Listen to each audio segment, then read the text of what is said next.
I think there is a formula for working with it and thus kind of making your life slightly easier. But definitely, I think labeling it as beating the algorithm or wanting to beat the algorithm is pretty much an unsustainable goal. I think everyone that is chasing reach, including me, I am a content creator that is on this platform to grow. So if there are other content creators that are wanting to grow, you are going to be chasing engagement and reach, regardless if you want to or not. That's basically the reality of it.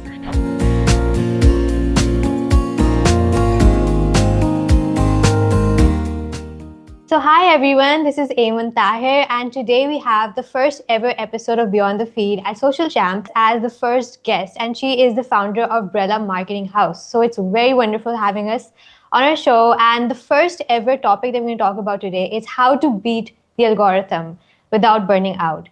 So all over to you, Michaela. I want to ask you that when you were building Bréla Marketing House, so you had this idea that brand should not be basic and their marketing should be a little fun.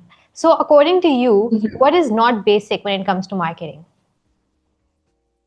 Love this question, purely from the fact that Bréla Marketing House is pretty much like you mentioned, no basic, no beige type of thing. I think let's start off what basic kind of means for Bréla itself. So for us, basic isn't really an action. It's more kind of a lifestyle choice that a brand makes when it starts its marketing journey. So what I kind of mean by that is Bréla chooses to be bold over bland. We kind of choose the more colorful approach over kind of the beige approach. And we choose to kind of beat the noise as opposed to let me think about it, about instead of contributing to the noise. But I also think that basic doesn't always, or bold doesn't always look like how people think it looks like. So bold has many different approaches. There's many industries, many niches. So some things, bold doesn't always mean bright, loud. It doesn't always mean noisy. It can be pretty much what your brand wants in its industry. Within a niche, within an industry, there are different formulations and different types of bold. So yeah, I think that's a very, very key differentiation when kind of saying what is bold, what is basic. Now, in terms of what my definition or personal definition of what basic actually is any type of content that isn't providing value, insight, or entertainment to your specific audience. I think that would consider a piece of content being slightly more basic than slightly more bold. I think also performing for the algorithm isn't a bad thing. And I'll tell you why I'm actually kind of going into that is because we all do it. We're always doing it. We're performing for the algorithm. We need to understand what's working, what's not working. And in actual fact, every single piece of content is performing for the algorithm in some way or form. So I think the value and the insight and the entertainment factor really places a piece of content in the spectrum of bold or basic. So yes, bold means different things. Yeah. So since you're talking a lot about bold, a lot of people, they're chasing virality. And in that situation, they go towards trends and all of that. So do you think that virality is something that is sustainable when it comes to marketing? I think it shouldn't be your main strategy. I definitely think that it can be a part of the strategy. If it happens, it's great. But consistency and maintaining a brand voice and your brand strategy should be your main key goal. Virality is just that extra bit of the icing on top of the cake, if you will. Yeah. So since you're also talking about algorithms, so a lot of us, even me, because we're posting on LinkedIn, we're having different other social media platforms, and there we are actually going after reach and engagement. Everyone wants, the highest reach, highest engagement. So how do you actually Mhm. keep your sanity in terms of this? Like, do Ah, you ever run after reach and engagement, or do you burn out chasing reach and engagement? mhm. So love this question. I think it's absolutely great. I will say, and I will start off by saying that there is no formula for beating the algorithm. I think there is a formula for working with it and thus kind of making your life slightly easier. But definitely, I think labeling it as beating the algorithm or wanting to beat the algorithm is pretty much an unsustainable goal.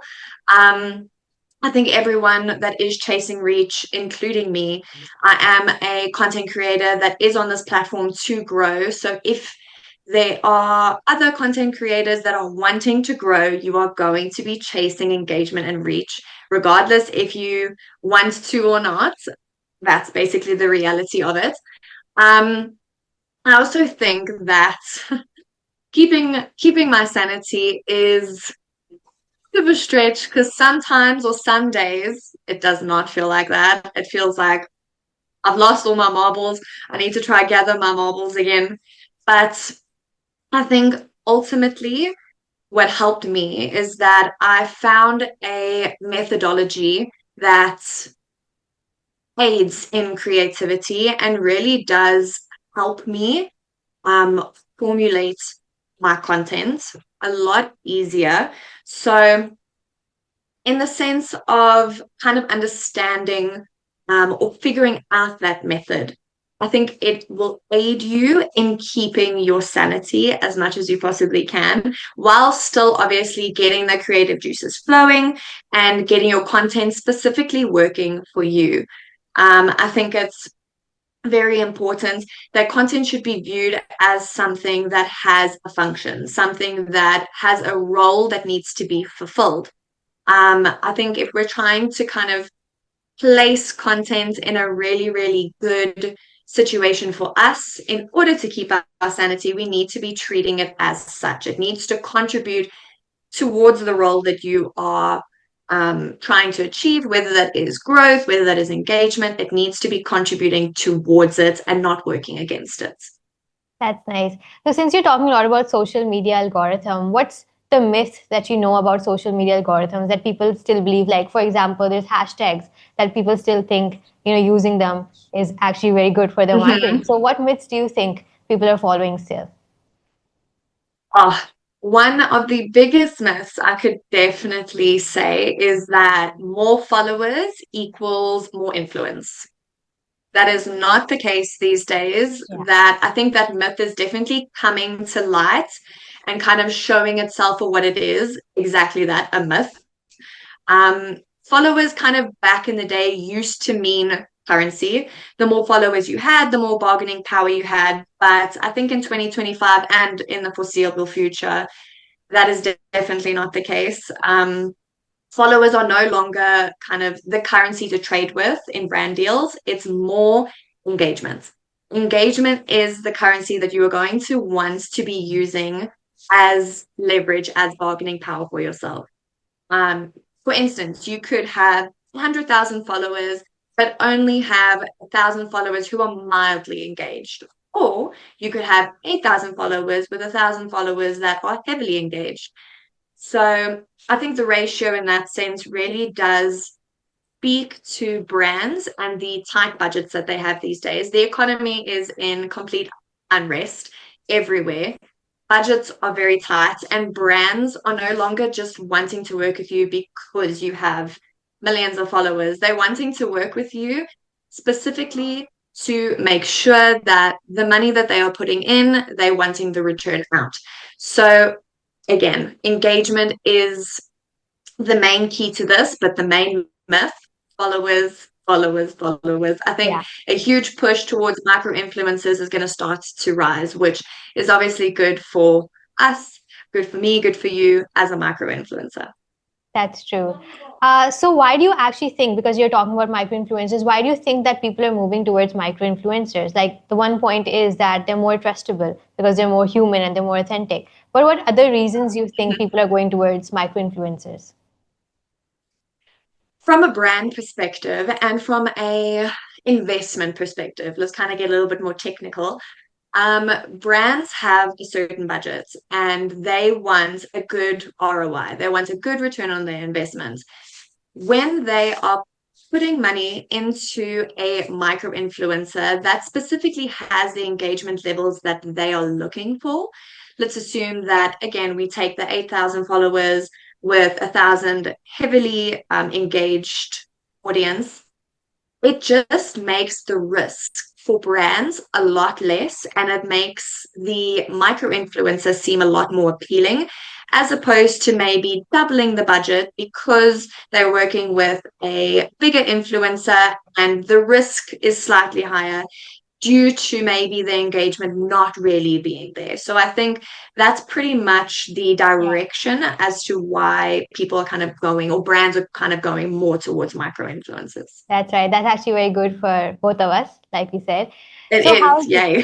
yeah, yeah. So how do you actually balance trend-driven content? Like right now, we talked about virality. So there's something that, we're following trends. So how do you actually keep a Mhm. balance between trends and then long-term brand storytelling? Love this question. And I think it is a very interesting question to try like kind of break down. I would say specifically that for me, it is trend or balance between trend and brand. So let me explain a little bit more. There needs to kind of be a line that connects the two seamlessly. If the line is kind of, if there are crossed lines or lines that are kind of really just hanging on and taped together, it's probably not the direction that you should be going in for your brand. What I mean by this is we take the trend, we take the brand. If we are seeing, okay, there is a perfectly connected line where our audience can understand that from this trend, it speaks to our brand voice, it speaks to our tone, speaks to our strategy, and really aids in a long-term approach, and it's a seamless line. It is a perfect trend to kind of be hopping on.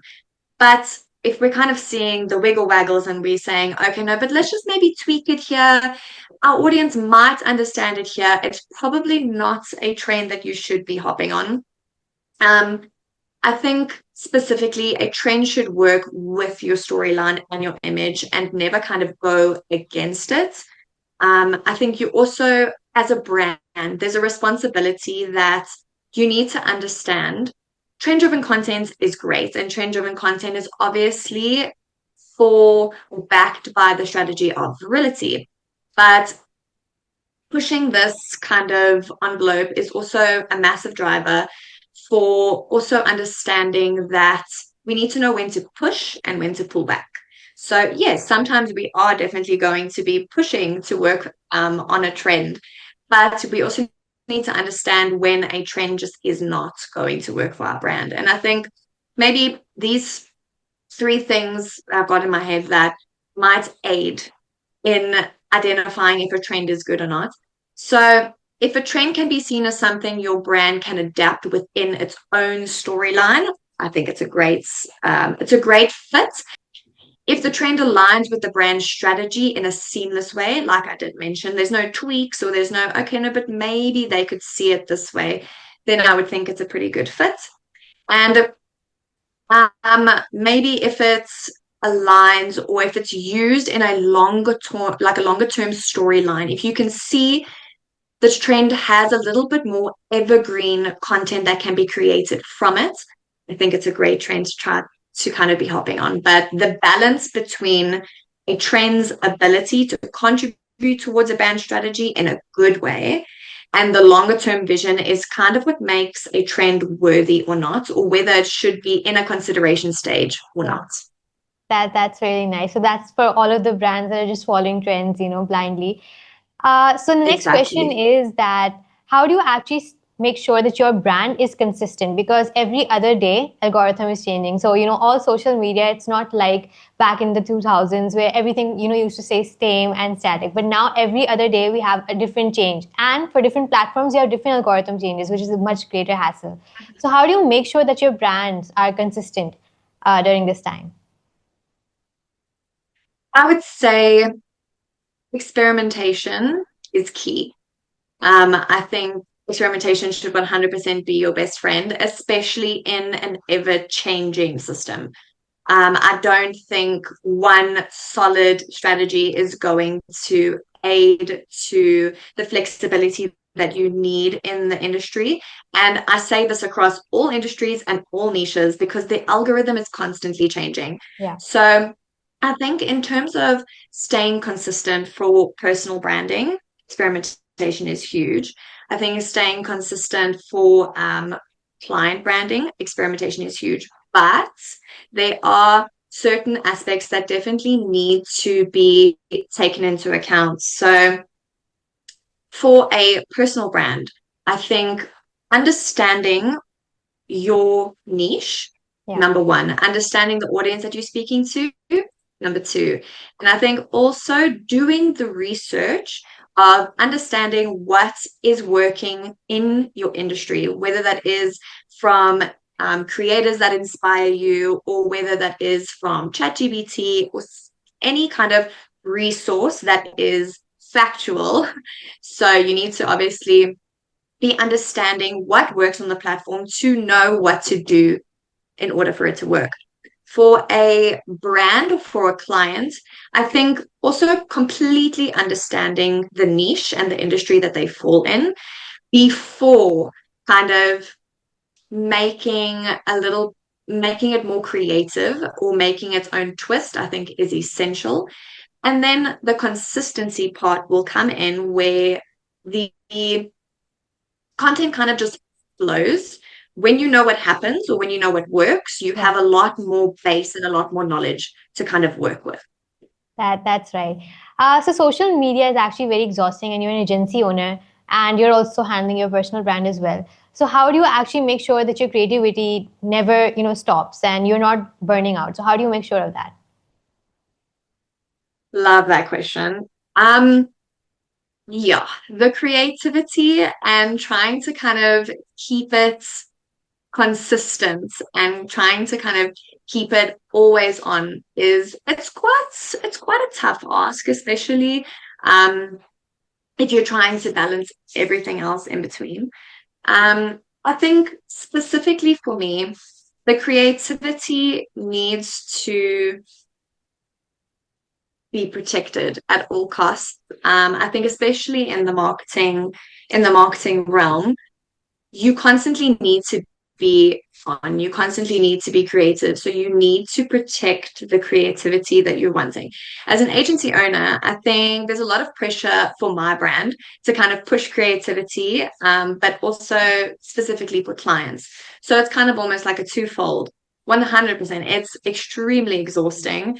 And I think the environment that we're currently in, that is just what it is. It is, if we're not pushing the boundaries, we are possibly going to be left behind. I think a few ways that I like to make sure that my creativity is really kept and protected. Number one, taking breaks. You Yeah. need to take as many breaks as you possibly want to take. If that means you work for 10 minutes and take a break, work for 10 minutes, take a break, that's up to you. As long as it's aiding in kind of keeping the fuel in and kind of keeping the creativity flowing within your mind. I think another thing is creating when the energy is right. And I think in a marketing space, it is quite difficult to stick to that because marketing is always it's always on. It's forever back and forth it's going. So it doesn't really wait for you to be creative. It kind of tells you when you need to be creative. But if there are ever any kind of spaces where you can feel or kind of create a creative space for yourself, I think it would be really, really good in aiding that. That actually comes to a third point of mine, where it is finding a creative space that works for you. So sometimes I will need to design or create outside, or I'll need to design or create in my kitchen, or it just depends on the day and on the mindset. But I think working with your mind for Yeah. creativity as opposed to trying to push it into a certain box is definitely going to help aid creativity. That's right. I think we learn along the way because when I started, I used to also burn out every other day. But it's very Oh, important to yes, take breaks. So my next question definitely. is that do you think that marketeers, social media managers specifically, they always have to be chronically online? Because that's the joke that we hear everywhere. So because of the algorithm changes, do you think they always have to be online, or because of the age of AI, things have changed? Um, I think the always online narrative is still it's very prevalent, very, very prevalent. I think more these days than ever, and possibly within the foreseeable future, that narrative isn't going to change. Um, it's 100% also changing the creativity space of it as well.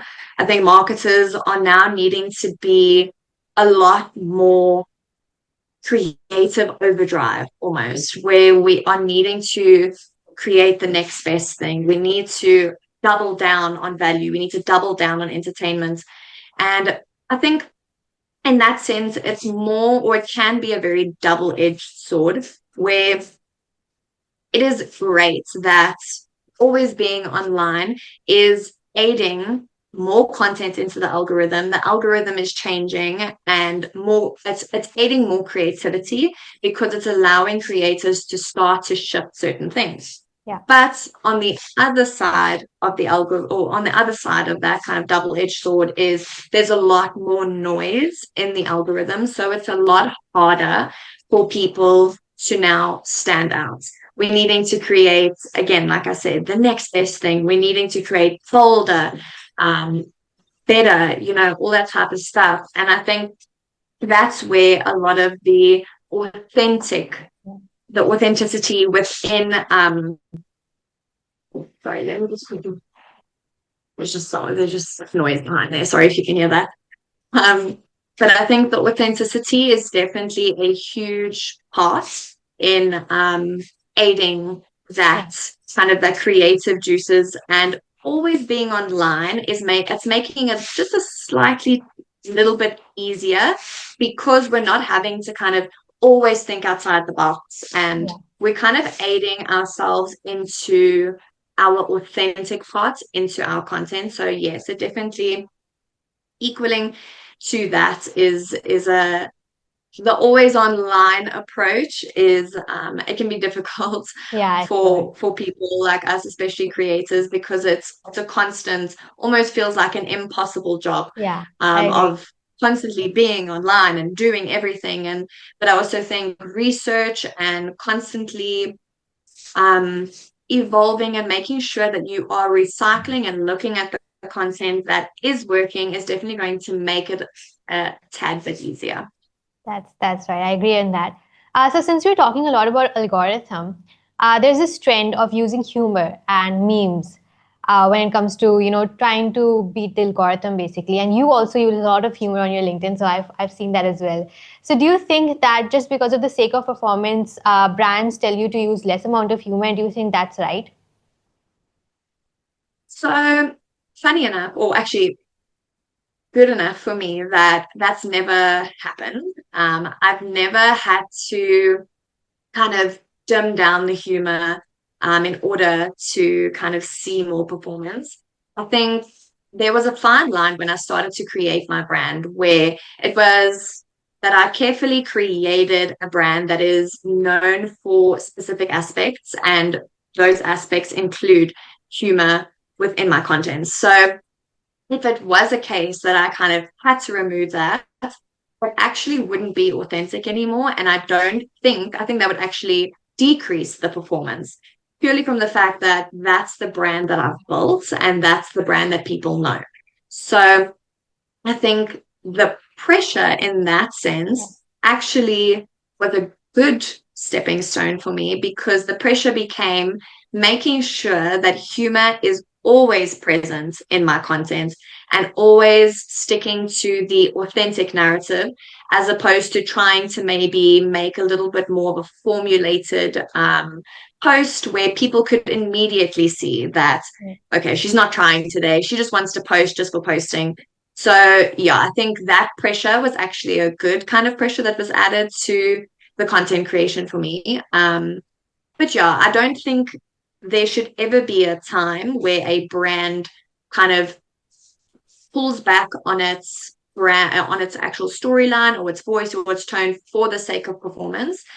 I do agree that flexibility is a massive thing for the algorithm. Sometimes maybe very harsh tones aren't really, the way that your brand should be speaking to an audience. And then yes, maybe kind of toning it down, keeping it a little bit more lighthearted might be better for you. But I think as long as you're sticking to very positive attributes in your content will be fun. That's nice. So in marketing, there's one thing that's all about data, data-driven insights. And then we also have this gut feeling or instinct that we want to follow. So how do you keep a balance Mhm. between that? So I think these two aspects should actually get married. I think they should be happily married in a lovely long-term relationship because they genuinely work together as strongly as they work together as strongly as they do apart. So they both need to be present when you're making content. I think they're both equally as important. However, when you are kind of starting out your journey, when you are kind of starting to create content on this platform, instinct is crucial, but it can also feel very daunting. You don't have instinct when you haven't kind of created this confidence about your content, about the industry that you're in. And I think, like I said, it is crucial, but in the beginning of one's kind of content journey, it can almost feel impossible to feel like, okay, yes, this is exactly what I should be posting because I know it's what I should be posting. So that's kind of also where a creator should fall back onto data-driven Yeah. content, where if you are not feeling super like your gut is saying, yes, you should be doing this, because you don't have the instinctual confidence to make that decision, then you should be falling back on data-driven content. You should be falling back on the research. Maybe you have an inspiring creator that just knows what's going on in the algorithm, knows what's going on in your niche, and you really love what they post. You should kind of be studying what they're doing, getting inspiration from what they're doing, and then formulating more confidence around being able to create instinctual patterns Yeah. for your content. Yeah. That's right. I agree with that as well. So if the engagement dropped, so what are you going to do? What's the next step that your brand is going to do if the engagement dropped and all of a sudden there's a change in the algorithm? Mm. Oh, if the engagement dropped tomorrow, I'd be so sad. But I think it's a very important question to answer because I think a lot of brands do feel this and a lot of creators will experience this regardless of where you are in the spectrum. If you are on a very high follower base, you could 100% still experience it, regardless if you have 10,000, 100,000 followers, 100% you can still experience it. But I think it's very important to understand that a brand has a core, right? So, for instance, I'll be speaking about my brand and my business. So, at the core of my brand is me. And at the core of Bréla is kind of her heart, her soul, her tone of voice, her storyline. The energy kind of being put out from either brand needs to sit within core of everything, which is obviously maybe the strategy. Um, I wouldn't change or I wouldn't take away any authentic part that you've created for your brand, whether that is humor, whether that is education or insight. I would not be taking away from that. I would actually be leaning more into it. If you know that your authentic content is working, Yeah. yes, the engagement might have dropped. It happens. But you understand what worked and you understand that you have the ability to formulate data driven decisions and you have the ability to do research. You can formulate new ways for your brand. So authentic content is definitely a rising star, especially within the AI generated kind of space. Humans want more human, and that's my whole point of kind of sticking and really digging into the authentic part of your brand, regardless if engagement drops or not. We need to kind of stick to our instinctual um, content decisions that we've made. Yes, 100% be flexible. We need to kind of then go back. We need to look at what maybe the algorithm is shifting towards. Engagement might have dropped because the content that you are producing is no longer really relevant. Maybe it's more human driven, maybe it's more educational driven. Then we kind of need to sway between the two Yeah. because we are performing for the algorithm in some way. So I think then it's a case of kind of seeing where we need to shift, but sticking to our authenticity regardless of engagements drop. Yeah. That's right. That's an amazing answer. So, what do you Thank you. think is a healthy relationship for marketeers when it comes to social media, especially in 2025? It's a good one as well.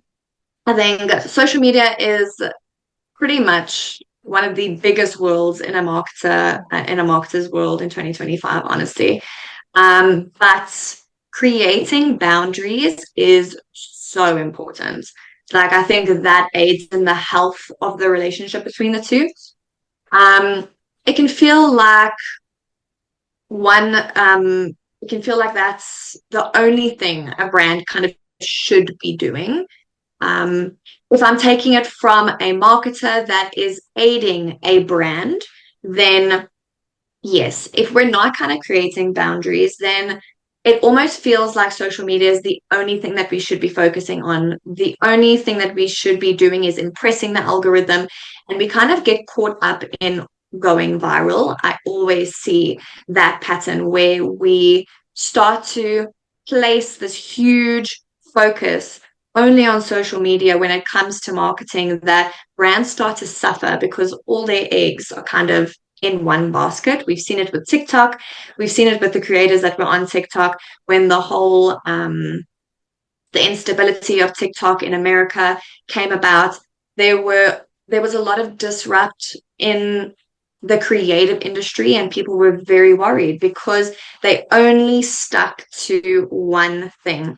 So I think in that sense, we as marketers, our responsibility is to kind of look at marketing as a holistic view.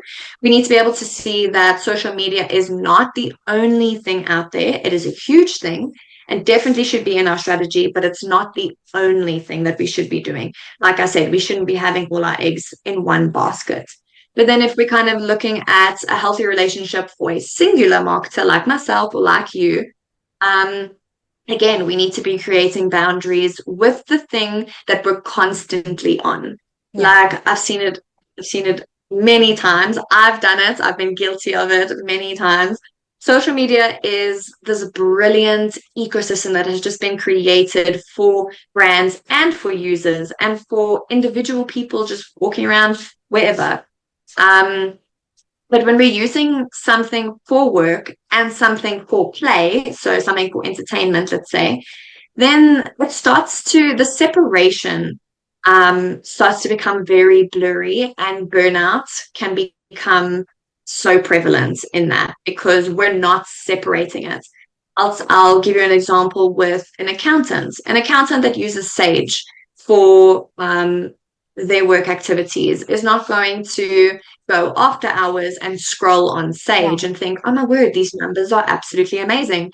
They're not going to do that. But as a marketer, unfortunately, our job also is our entertainment. So I think in that sense, our responsibility is to manage our screen times, it's to manage our always on clock. We need to understand that just because we are always on doesn't mean we should always be on, Yeah. even when we are not working, type of thing. And I think we need to be sticking to what makes us human. If that means touching grass, go touch some grass. We do not always need to be on our phones and constantly consuming because, like I said, burnout is going to creep up so quickly. That's really nice. I agree with every word you said.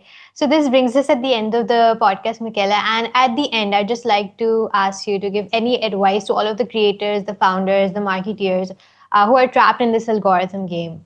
What advice do you want to give them? I have so much advice to give, but I'll give two pieces of advice just to kind of keep it a bit shorter because I do tend to ramble a lot.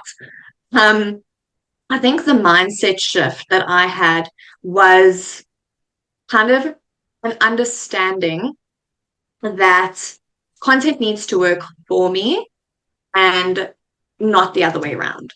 So I think that is one piece of advice that I would 100% give marketers is that you definitely need to have the mindset that content needs to aid Yeah. in creativity. Content needs to aid in giving you peace of mind. And I think that's also in itself extremely important, purely from the fact that like I said, we're always on. We constantly, like I said, always on, constantly, always looking and consuming and doing things. I think we need to have just that little mindset shift of saying, okay, cool, content performs a certain role within the algorithm. We need to understand that it is going to aid towards a goal, and it's not going to be everything that we're focusing on. I think another piece of advice would be just don't chase the numbers. I know we can get caught up so quickly in chasing the numbers. Post goes viral, for instance, and now that seems to be the only numbers that we are chasing for. Every single piece of content that doesn't hit that number, we think it's performing incredibly bad, but that is not the case. We need to be showing up consistently, regardless if it goes viral or not. If it goes viral, yay. If it doesn't go viral, also yay. The consistency is the main part of a marketer's role, especially a creator's role. And I think also, lastly, said two, I'm going to do three. Lastly, is authenticity. Always stick to your authentic narrative. That's why people love your content. That's why people think to themselves, oh, this piece of content, I know exactly where it's coming from. We need to be sticking to an authentic narrative, specifically if we want to stand out in the Yeah. noise. That's amazing Yeah. advice. It was lovely having you, Michaela. This is the end of the episode. Thank you very And much for having me. I hope you enjoyed as well. I really, really did. Thank you so much. I love chatting. I love yapping. So thank you for allowing me to do that with you. Great. Thank you. Thank you.